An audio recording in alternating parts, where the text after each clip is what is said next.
Good morning, Waypoint, and welcome to this Sunday morning experience. I cannot go further before I haven't said something about that fantastic opener. Now, that video and music was produced by Leon Badenhorst, a local teenager, local talent. We love that, and that's why we love to show him support and what he's doing. So if you want to show him some support, go into the description below, click on his YouTube channel. It's called TheClides. Give him a like and follow his channel. He's got some amazing music on there and some amazing music videos. So great stuff, Leon. We keep on watching what you're doing.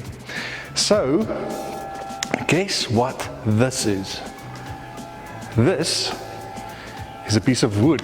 Not just any piece of wood, it's a piece of pallet wood. Now with this you can do endless things. You can use it as decoration, you can really make it nice and use it to create some great furniture. The possibilities are endless, and as you can see, I'm standing in our venue, and stuff like this is what we need to make this an irresistible environment. So last Saturday we had our very first pallet disassembling party. But I don't want to tell you about it. I want to show you what it was all about. Enjoy. Good morning. It is early Saturday morning and I am here in our new venue. Guess what I'm doing? We are here disassembling pallets. Now pallet wood, as many of you probably know, is so versatile. There's so many things you can do with it. You can build furniture, you can build signage, you can even build a house if you really want to, you know. So that's what we're doing. We're here to disassemble some pallets, working hard, building up a good spread. And you know what? Let's be honest, you know this in your banister. Not a lot of stuff satisfies as much as good old-fashioned manual labor. So I'll tell you what, I'm looking forward to this. Let's see how this thing's going to play out. Join me inside.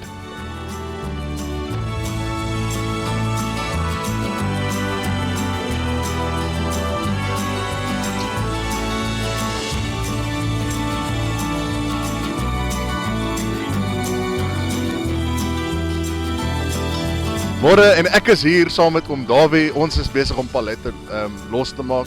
Oom Dawie het nou net sy eerste skof ingeklok hier by Waypoint. Oom Dawie, sê vir my, hoe was dit gewees? Dit was heel aangenaam. Ek dink ons moet net die volgende keer die koffieketel aan die gang hou en miskien sal nog meer mense kom. Sê vir my oom, wat is, as oom nou vir iemand raad kon gee, wat is die belangrikste ding rondom 'n palet losmaak? Wat sal oom sê is die belangrikste ding om te weet? Jy moet kyk hoe lyk die spykers, watter kant die spykers gebuig en kap baie hard om hom los te kry.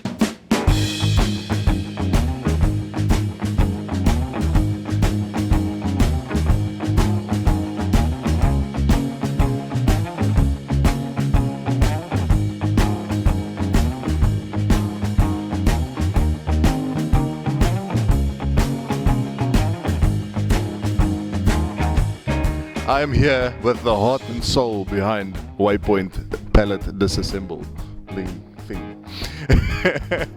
And I'm here with Dirk and Oom Simon, who are working hard at giving us pristine wood for making furniture. So Dirk, tell me something.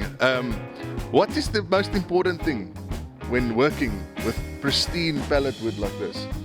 Well, Tian, as a trained palletier, the first thing you want to look for is not do exactly what I did here. Because this means this wood is now spoiled. You can only make your marshmallow braai with that piece of wood. Nou oom Simon, vertel vir my, wat het oom nou al bietjie geleer? Het oom al iets geleer vandag? Of is oom met die persoon wat eintlik maar vir die mense moet wys wat om te doen? Ja, nee, dit lyk vir my party, ons weet nie mooi hoe nie, maar dit het my ook 'n rukkie gevat om by te kom. Ek is die grootste sondebokkie. Guys, this has been fantastic.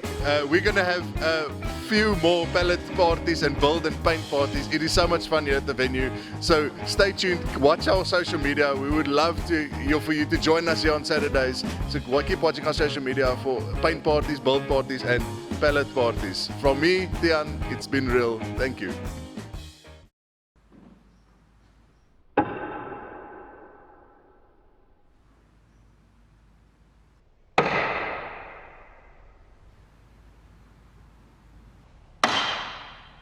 Oh, hey, good. Let me get you a coffee. So as you can see, hard work with fun equals a good time. Now, if this vision of ours to make this a place, that people can experience community and be a part of discovering what real relationships look like, looking at what I can do rather than take for my community, for the people that need help, that need influence.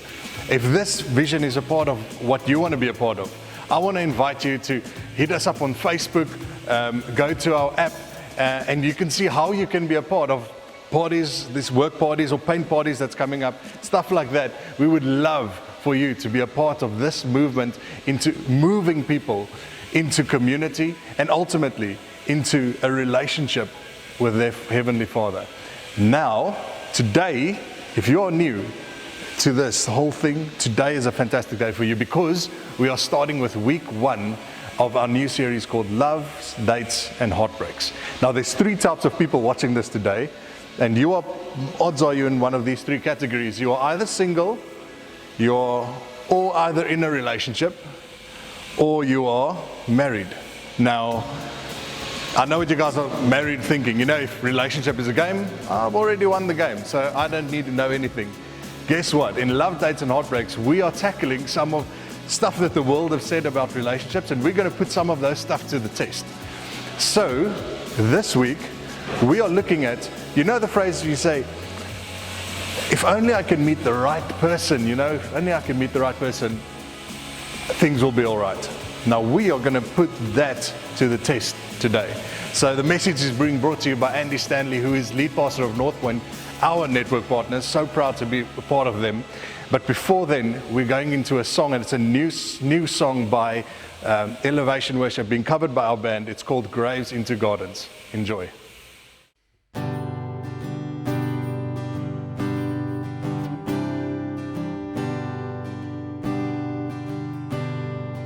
I searched the world, but it couldn't fill me.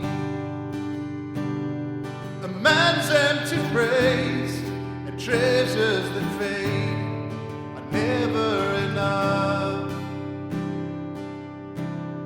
And you came along and put me back together. Every desire is now satisfied here in your love. Oh, there's nothing better than you. Oh, there's nothing better than you. Oh, there's nothing is better than you.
glory. You're the only one who cares. You turn mourning to dancing. You give beauty for ashes. You turn shame into glory. You're the only one who cares. You turn graves into gardens. You turn bones into armies. You turn seas into highways. You're the only one who cares. You're the only one who cares. No, there's nothing better than you. Oh, there's nothing better than you. Oh, there's nothing. Nothing is better than you. No, there's nothing better than you. Oh, there's nothing better than you. Oh, there's nothing. Nothing is better than you.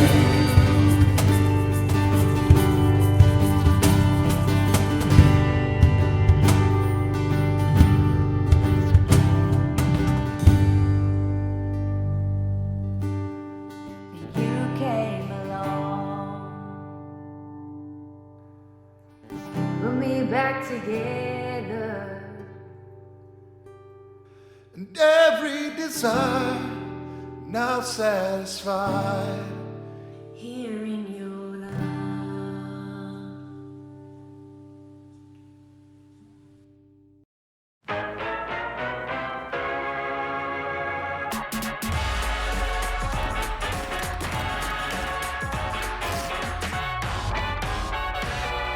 Enjoy the show.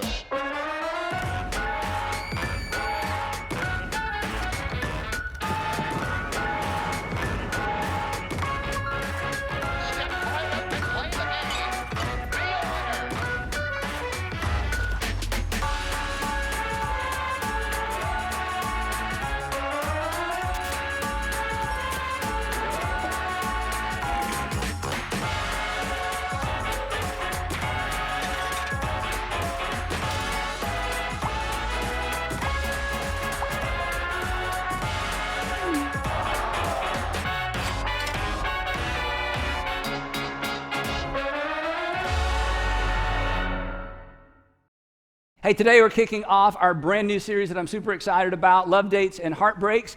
And as we jump into this real quick, I want to tell you who this is for. This is for students who want to date and hope to date. This is for graduates who want to date and hope to date. This is for singles who are dating.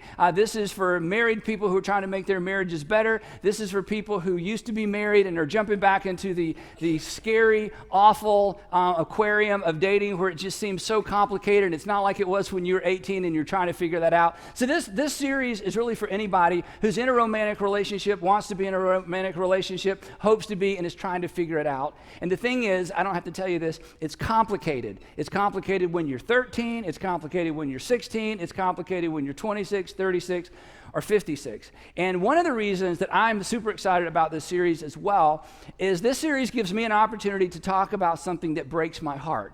And, a few years ago, I challenged you. I said, hey, what breaks your heart? Because sometimes when people answer the question, what breaks my heart, it leads to extraordinary change and extraordinary things in culture. And one of the things that breaks my heart has to do with what we're going to talk about. Because watching people make relationship decisions that undermine their relationships, that just breaks my heart. I mean, watching people make decisions about their own relationships, whether it's marriage or dating or whatever it might be, that I know, and I'm not super dialed in. I mean, most people would watch them and think, oh no, you're going to do what? Watching people make what's already complicated more complicated, making relationships that are already complicated more complicated, that just breaks my heart. There is already enough, isn't this true? There's enough unavoidable pain in the world. The last thing we need to do is to add to it with our own decisions. And like you, it's not just me. Sometimes I watch people and I think, have you thought that through? I mean, have you really thought that through? Or have you really ever seen that work out anywhere else with anybody else? I mean, have you, it works out on Netflix, but I mean, in the real world, have you ever seen that actually work out in a real relationship, right? You've had these same thoughts, or I think, has no one warned you about this? I mean, did your mama not warn you, or your grandmama, or your dad, or a friend, or a roommate? I mean, am I the only one trying to get in your way to say, hey, you need to think this through? And so it breaks my heart to see people unnecessarily complicate their future relationships with current relationships, or to complicate a current relationship with just a bad relationship decision. And I'll tell you who else I'm excited about this series, to be a part of this series, are those of you that are dating and you're kind of serial daters. In fact, you don't even like the word date. For you, if a date doesn't end with sex, you just chalk it up to a loss. You're just in that place where you're like, one day, someday, I'm going to settle down, but that's one day, someday. It's not this day. In fact, you don't even really call it dates. That's something your parents did. It's kind of a Dark Ages thing. But you're in a season of life, and you're not ashamed of it. You're not bashful about it. This is just where you are, where it's kind of a use them and lose them, kind of rotate through, and you're not always honest, and you don't always follow through. And yeah, I'll call you, I'll text you, and you never do. And hey, is it okay? Yeah, you go ahead. But then you're just in that world where you're just kind of playing the game. And that's your business because it's your life. But I just got to tell you, and you may not care, but that's heartbreaking to me too. And the reason it's heartbreaking to me is, and you don't have to believe this, is you're hurting you and you're hurting somebody else. And here's what I know about you, even though we've never met. You don't want to hurt yourself. And you don't want to hurt other people. In fact, if I were to confront you, you would say, no, it's consensual. I'm not hurting anybody. But there's such thing as consensual hurt, like we're going to both agree to hurt each other. I mean, it's consensual, but if it's consensual and it still hurts a person, come on, it just still hurts a person. And you don't want to do that. And here's the other thing that concerns me about you, if that's the season of life you're in. I don't want you to be, and I made this up, so I don't know if this is like a real thing. I don't want you to be a liar for life. I don't want you to be a liar for life when it comes time to tell your story. Because what you're doing right now morally and what you're doing right now relationally, these are chapters of your story. And they are permanent parts of your story. And one day, believe it or not, somebody's going to want to hear your story, and you're going to want to hear somebody else's story. And depending on what you do now, you're going to be tempted to lie about parts of your story. And you're going to be a liar for life because you're going to have a secret, or you're going to have a series of secrets, or a season of life you don't want to talk about. And when it gets to that season, you're going to kind of, smooth over it a little bit. And I've talked to too many women, guys, who married a guy and he told about half the story. And a year later, she found out the whole story. Or 15 years later, she found out the rest of the story. And she's broken and she's heartbroken because she didn't get a chance to choose you with your whole story because you lied about your story. And the reason you lied about your story, just to use an old-fashioned word, is you were ashamed of your story. You were embarrassed by your story. And here's the thing, I'm not getting on you. I don't want you to write an embarrassing story. I don't want you to write a story you're embarrassed about. I want you to write a good story. I want you to be in Walmart one day with your wife and you see that guy you used to date, ladies, and you don't say, hey, let's check out the toy aisle. We don't even have any kids, I know, but I think we should check out the toy aisle for just a moment, I want you to say, hey, this is my husband. And then when you walk off, you say, yeah, I used to date him in college. He was a great guy. Yeah, we dated a little bit in high school. She was just a fantastic person. Didn't work out, but she was just great. That's a good story. I want you to write a good story. And let me tell you another good story. Another good story is this. Hey, when I was in my 20s, I fooled around, I played around. But on this particular date and this particular year, when I was this particular age, I decided to move in a different direction. And since that time, I've lived differently. I've lived in a different direction. Yeah, when I was 45, I went through a terrible divorce, and after the divorce, I went a little bit crazy, me and the girls. We just went kind of crazy, me and my girlfriends. But then, you know what? I said, wait a minute, that's not the story I want to tell. And on this particular date, at this particular time, I changed the direction of my life. I began to live and decide in a different direction. That's a better story to tell. And you're writing the story of your life, and it's going with you. And I don't want you to be a liar for life because of decisions you make now. Because that breaks somebody's heart. And I don't want you to be somebody else's regret, right? When they tell their story, when your name comes up, I want them to say good things about you, don't you? And let's face it, when your name comes up, they're going to say something about you. They will because you say something about the people in your past. And you're deciding what they're going to say. And I don't want you to be somebody's regret. I want you to be somebody's, oh yeah, I'm sorry it didn't work out, but he was such a great guy. She was so great, and her family, and Isn't that what you want said about you? And guys, I don't want you to be a hypocrite. And here's what I mean by that. If someone did unto your sister as you do unto the girls you date, you may want to do something unto them.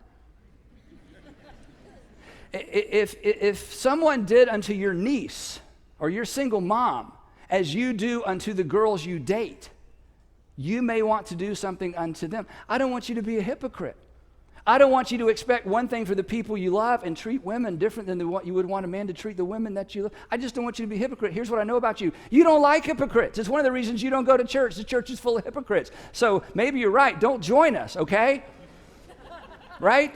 I mean, don't let there be duplicity. Don't live a double life. Don't live with a double standard, because ultimately that hurts you and that hurts other people, and that just kind of breaks my heart because it sets you up for trouble that you don't need in the future. And ladies, and I don't like to really talk to ladies. I've never been one, okay? So I realize as soon as I move in this direction, I step out on very thin ice, so I'll just kind of put out there and head backstage. But ladies, I don't want you to be treated like a commodity. Or let me say it the harsher way. I don't want you to allow yourself to be treated like a commodity. And many times, it's your decision. And you know what a commodity is? A commodity is something that's bought and sold and traded and sometimes eventually just discarded. And maybe depending on your life and culture and the way you've managed your relationships, maybe you started to feel a little bit like a commodity. I don't want you to feel that way. I want you to feel like someone who has extraordinary value and extraordinary worth, not just based on what God says about you, but based on the way that men treat you. And men, I want you, and this is kind of an old-fashioned word too, I want you to step up. I want you to be gentlemen. See, gentlemen is powerful. Self-control is powerful. Deferring to the wishes of another person is powerful. Kindness is powerful. Grace and mercy is powerful. And ladies, don't you wish there were more gentlemen? And ladies, I wish you would do whatever you have to do, whatever is in your control to decide. I am no longer going to allow myself to be mistreated, because that just hurts you. If you get accustomed to being mistreated, eventually you begin to define yourself that way. And I realize that these values clash, and I realize that in our culture, it's very difficult to think that it'll ever be different than it currently is. But this series is about helping you begin to think differently about yourself and about your future. Now, there are two myths that kind of drive all this confusion relationally, especially when it comes to how we manage our sexuality and how we do dating and relationships, and even within the context of marriage. And like most myths, once you surface a myth and look at it, you realize, well, that's just ridiculous. But these two myths actually kind of sit in the undercurrent of our thinking and our assumptions about relationships. In fact, they are really unexplored assumptions. And in any area of life, financially, business, whatever you might do, whenever there's an unexplored assumption, it's a very dangerous thing, because an unexplored assumption will inform your decisions, but you don't know it's informing your decisions, and you make bad decisions. And these two relational myths inform so many of the decisions in our culture, and honestly, everything in our culture fuels these myths. But as soon as I state them, you're going to go, oh yeah, that's ridiculous, that's not true. But here's my challenge to you today as we start this series. These two myths for many of us actually drive our relationship decisions. The first one is this. You may have heard me talk about it before. I just call it the right person myth. The right person myth is not that there's not a right person for you. The right person myth is this, that once you meet the right person, everything will be all right. And all the married people grumble and go, yeah, that ain't true. That ain't true. Because I met him, it's not true. It's not, you're right. The myth is that once you meet the right person, everything's just going to be all right, regardless of what you do between now and then. The myth is this: I can play around, I can do whatever I want, I can treat guys the way I want, girls the way I want, I can just do whatever I want. But when I meet the right person, everything's going to change. The past disappears. So you think your problem is you just haven't met them yet. Or you met them and moved in with them, or you met them and you married them, but now things aren't all right anymore. And you are slowly coming to the conclusion that you must have chosen the wrong right person. And now you are looking for who? You're looking for the next right person. And when I say it that way, it sounds ridiculous. But let's be honest. This way of thinking fuels our relationship decisions, and oftentimes it informs the direction that we take when it comes to relationships. That I'm unhappy because I'm with the wrong person. You're unhappy because you're with the wrong person. So you just need to find the right person, then everything's going to be all right. That is a myth. That once you find them, everything's going to be just fine, right? In fact, not only is everything going to be fine, here's the deeper part of the myth. The assumption is that once you find the right person, everything's going to be fine, including you. That you think somehow you're going to quit all those bad habits. You're not going to be interested in porn anymore once you meet the right person, right, guys? That your insecurity is just going to go away. Your financial, bad habits, they're just going to go away because you're going to find somebody with a little coin and he's going to kind of help you manage all that. And it's just going to get better. If I could just meet the right person, not only is everything going to be all right, I'm going to be all right. I'm going to be a better person. I love the line in Casey Musgrave's song, thinking we will be fixed by someone else. Thinking we'll be fixed by someone else. Oftentimes, this fuels this crazy myth. And this idea, as crazy as it is, and even on the surface, you're like, yeah, that is crazy. This idea, it infects our decisions. And it fuels our fantasies. And here's what I mean by fuels our fantasies. When you think about the future, as you begin to daydream about what if, and if only I had stuck with her, and if only I had married him, and if only, and next time, if only, what fuels your fantasies is this, not becoming a better person. What fuels your fantasies is finding the right person. And it is a myth. Because, as you know, there is more, right? You're adults. There's more. There's more to a satisfying relationship than finding or even being found. We just don't hear much about this. This does not make great film. This does not make great television series. This doesn't make great reality TV. What makes great reality TV and what makes great film is people falling in love. That's what the whole movie's about. They finally find each other. You know they're supposed to be together. It takes an hour and 45 minutes for them to figure it out. And then they figure it out and they're together. And then what happens? The movie's over. We love being entertained by people falling in love. But here's what we know about falling in love because we're adults. Falling in love requires a pulse. Falling in love requires a pulse. If you have a pulse, you can fall in love. Staying in love requires so much more, and this series is about the so much more. But of course, we're not entertained by the so much more. It's nobody's fault. It's just kind of the way it is. The second myth I call the promise myth. There's the right person myth and the promise myth. This myth maintains that basically when it comes to satisfying, long-term relationships, that all we need to do is make a promise. That when it comes to relationships, a promise actually replaces the need for preparation.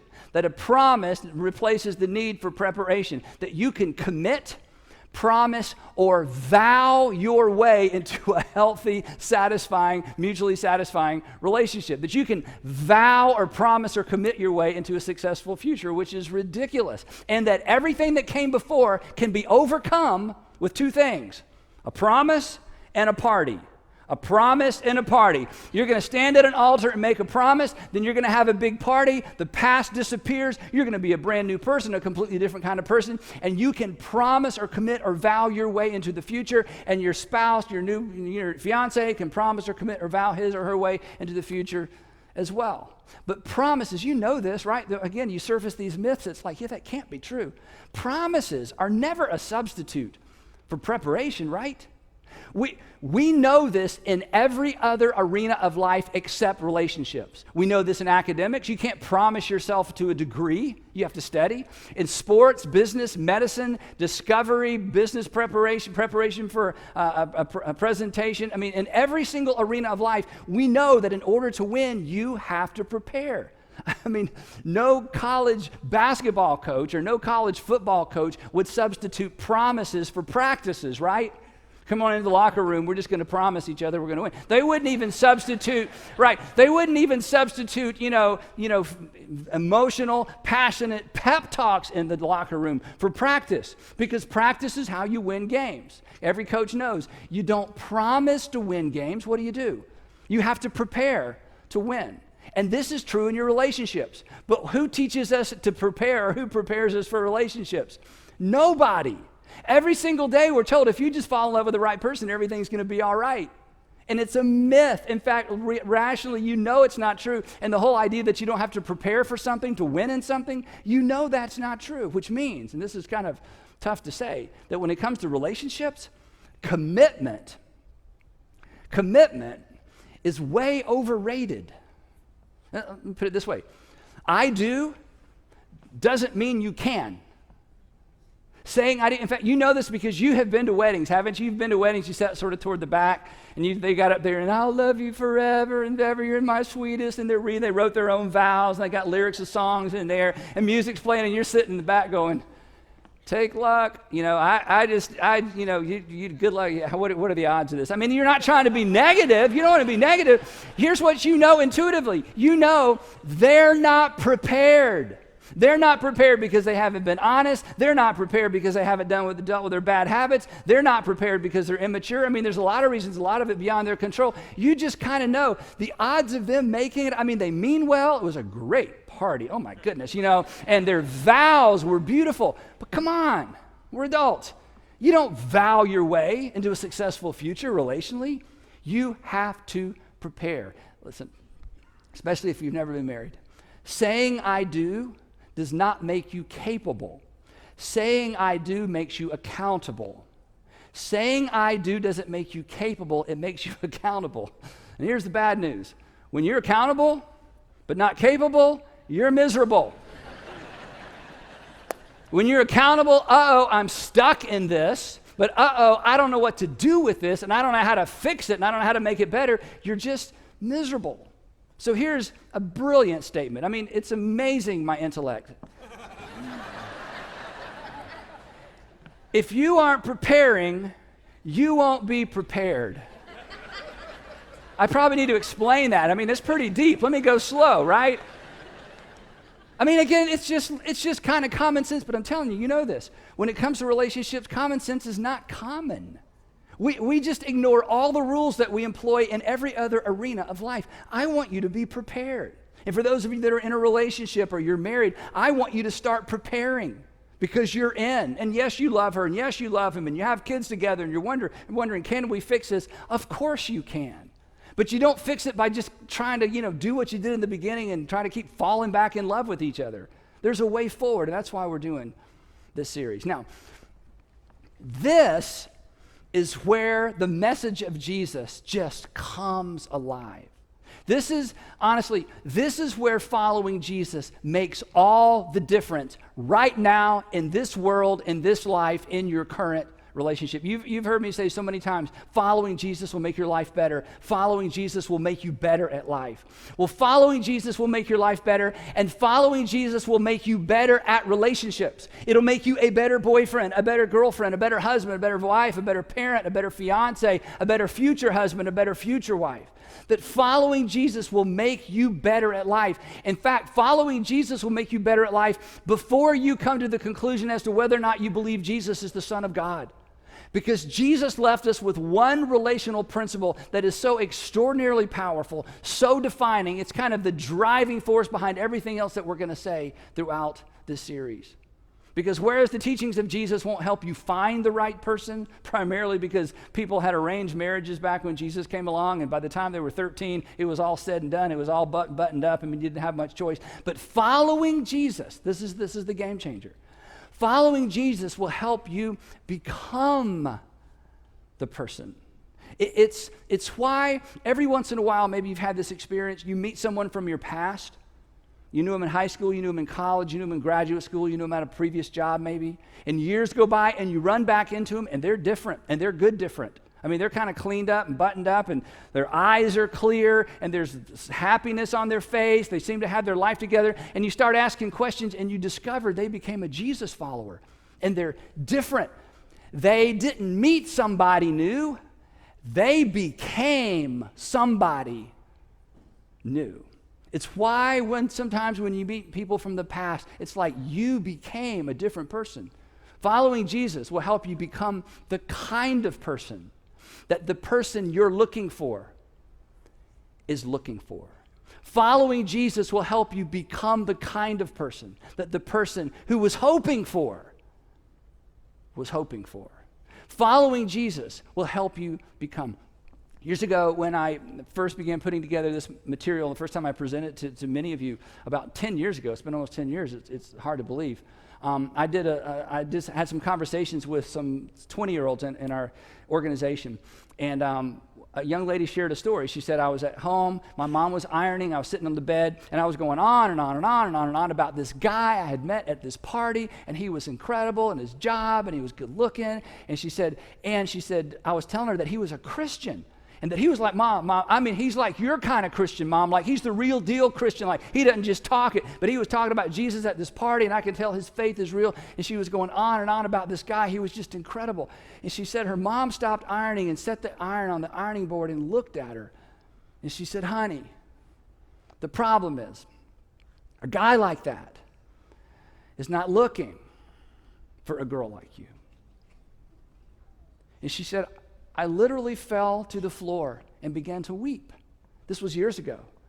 And that was the defining turning moment in her life when she realized that's right.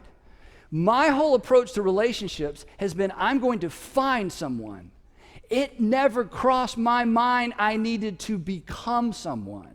My whole approach, every message I've gotten from culture is if I can find the right person, everything will be all right. It never dawned on me that I need to become the kind of person that the person I'm dreaming of, hoping for, is actually looking for. Which brings us to this question for all of us, married, single, students, graduates, whatever season of life you're in. Are you the person? Are you the person you're looking for is looking for? Are you just looking, or are you becoming? And Jesus says, follow me, you'll become.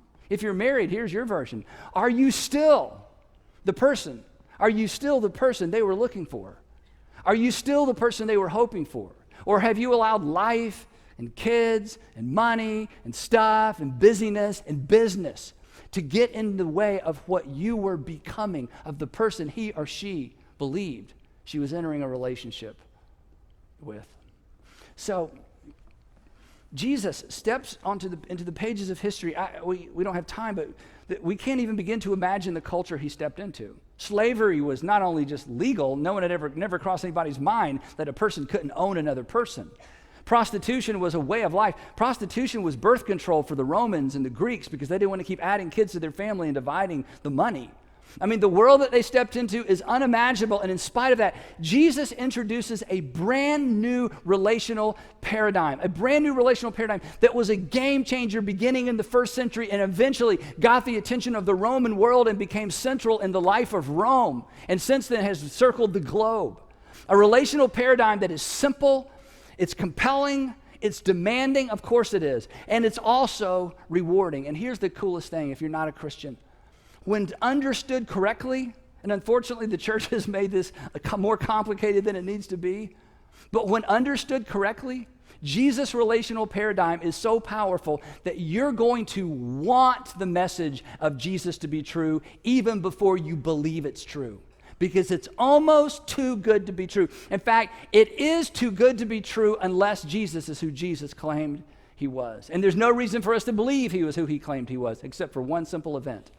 His resurrection that changed everything and put everything and reframed everything that he taught. So toward the end of his ministry, Jesus is gathered with his guys, and he's going to kind of give them this is part of that last minute, if you forget everything else, remember this pep talk. And these words I'm about to read to you that Jesus said, they didn't even understand what he was talking about. They could not understand this until after the resurrection.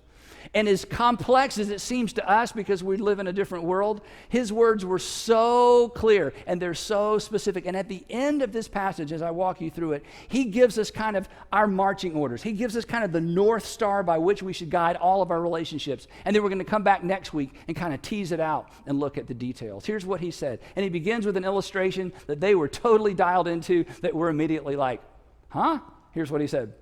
He said, I am the true vine. I'm like a vine. And my Father, God, is the gardener. And whenever Jesus told a parable, there's a God part, there's a Jesus part, and there's an us part. He says, okay, guys, here's how I want you to think about your relationship with me.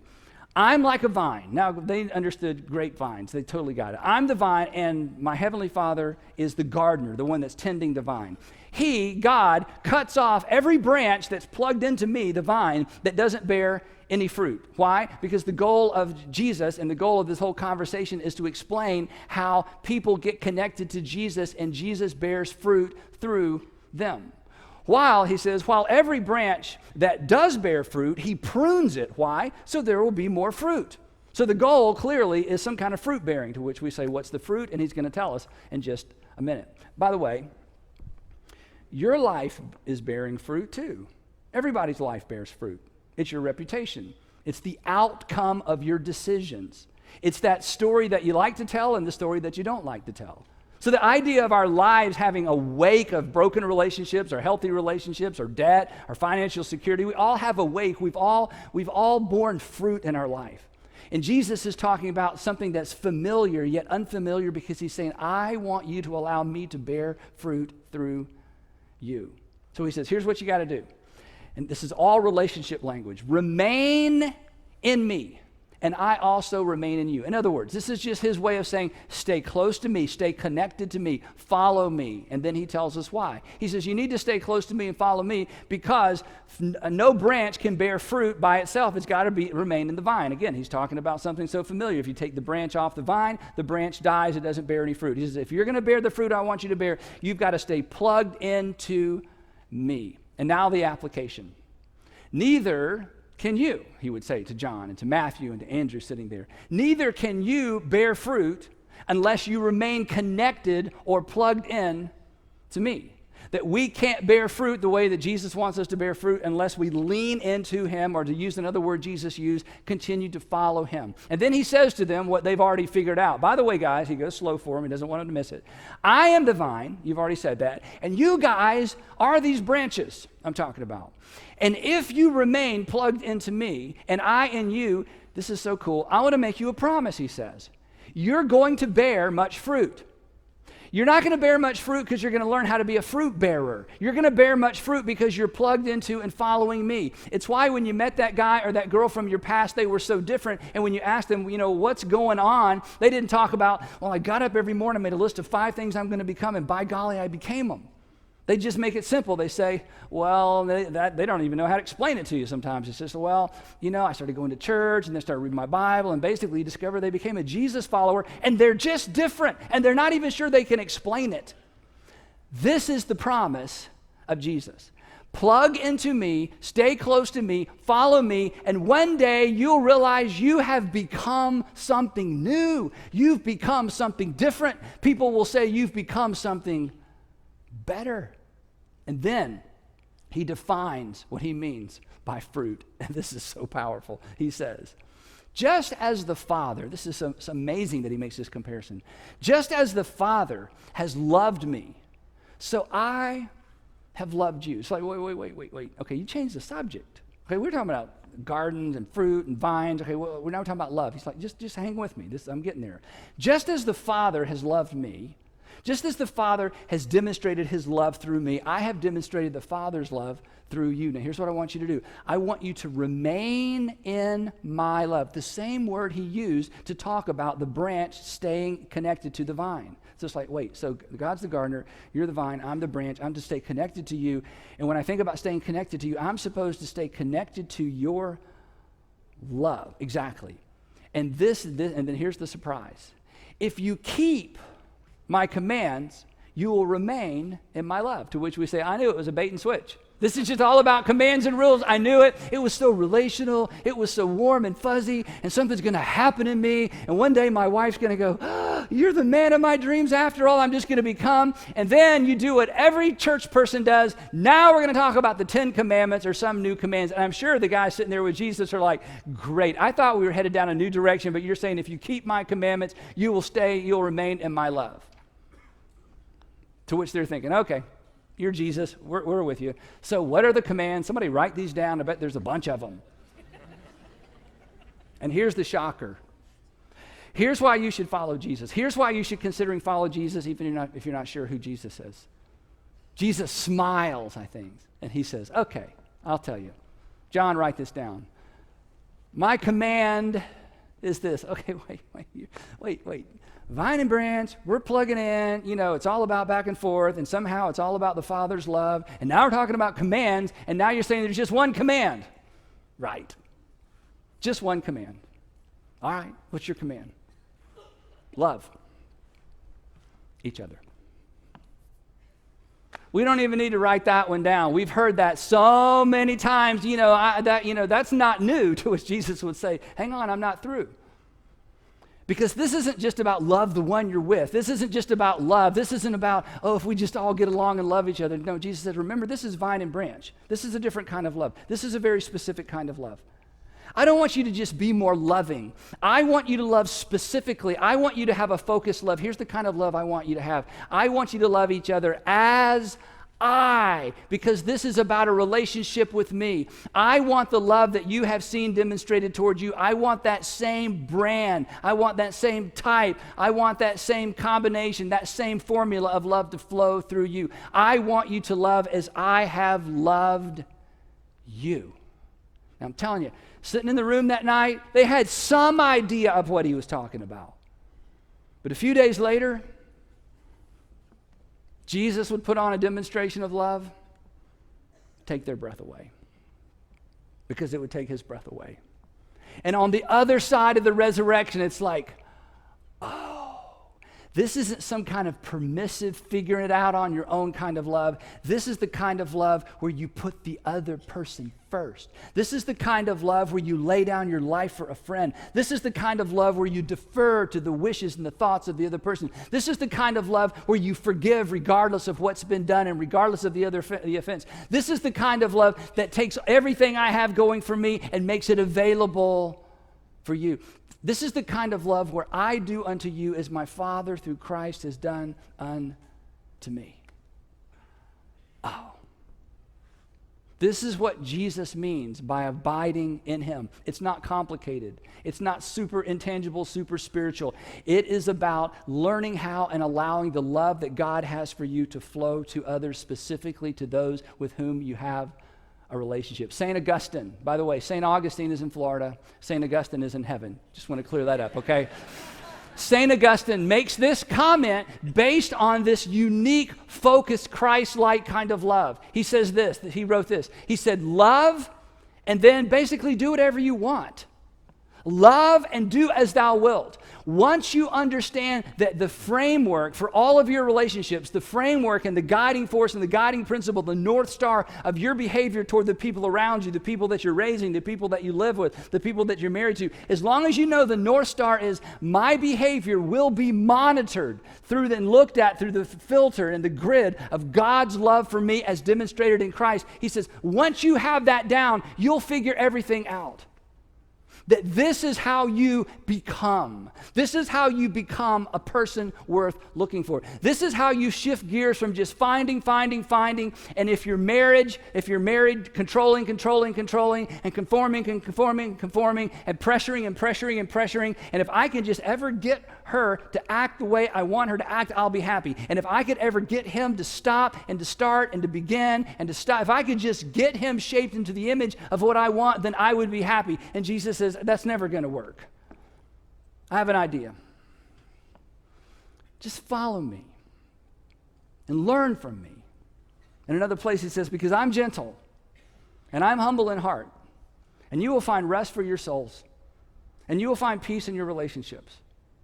Because I want to teach you how to love as I've loved. And I'm telling you, when two people get on board with this, when two people embrace this approach to relationship, it's amazing what happens. This is how you become a person worth finding, but this is how you become a person worth staying for. This is, as we're going to see, this is how you prepare to commit.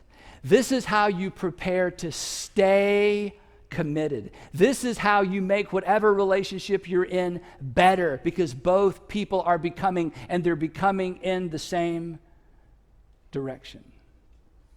And as we'll discover next time, There's fine print. The kind, here's the thing that may blow your mind if you're not a Christian or you're new to this whole thing. That the kind of person that Jesus wants to lead you to become, if you become one of his followers, is actually the kind of person we're all ultimately looking for and all ultimately want to be or to become.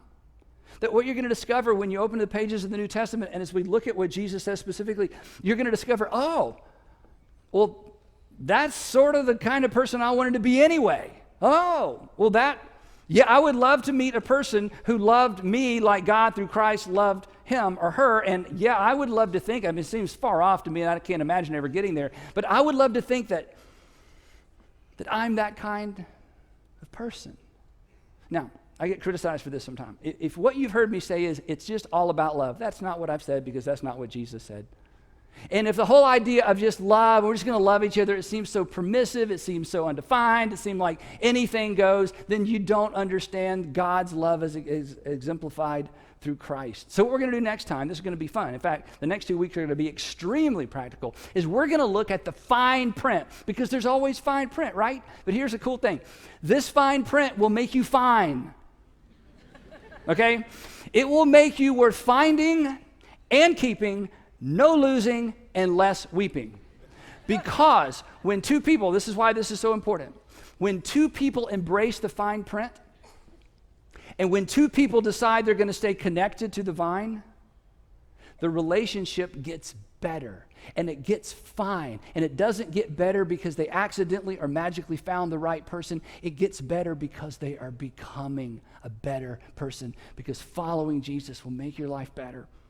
And I promise, following Jesus will make you better at life. So don't miss next week when we look at the fine print. Now, before that, though, I want to give you something to talk about in the car. If you're married, be careful with these questions, okay? I want you to have a nice ride home.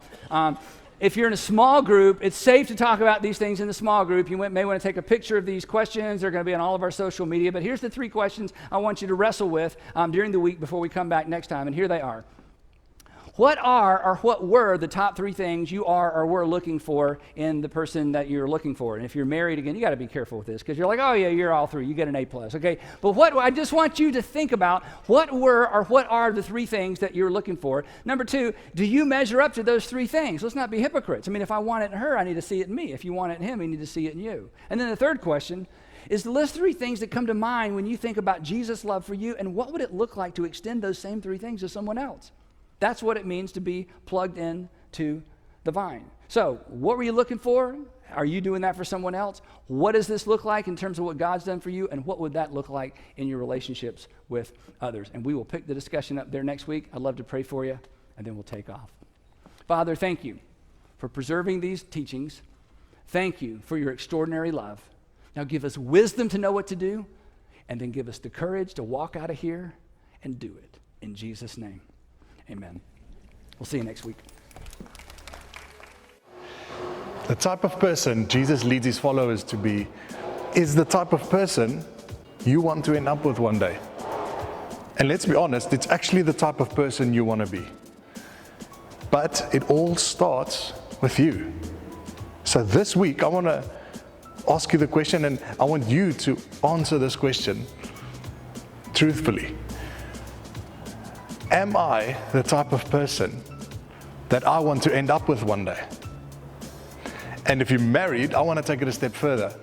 Am I being the person that I want to be married to? You see, it all starts with you. So answer those questions truthfully and see what happens in your relationships or in your life right now. So we've come to the end of our time together, but I cannot leave you without mentioning something that's coming up just a little later this year. So every November we have a series called Be Real. And this year, our theme for Be Real, our tagline is, don't just settle for being Christian. And what makes Be Real awesome is it's not just a local series, it's a local series live done by local speakers, sharing from their own experience, normal people like you and I, sharing their own experiences and what they have learned and what God has done in their life. So you do not want to miss November, but there's something more to it than just that. But I'm going to tell you more about that next week, so don't miss next week. But until then, see you there. Cheers.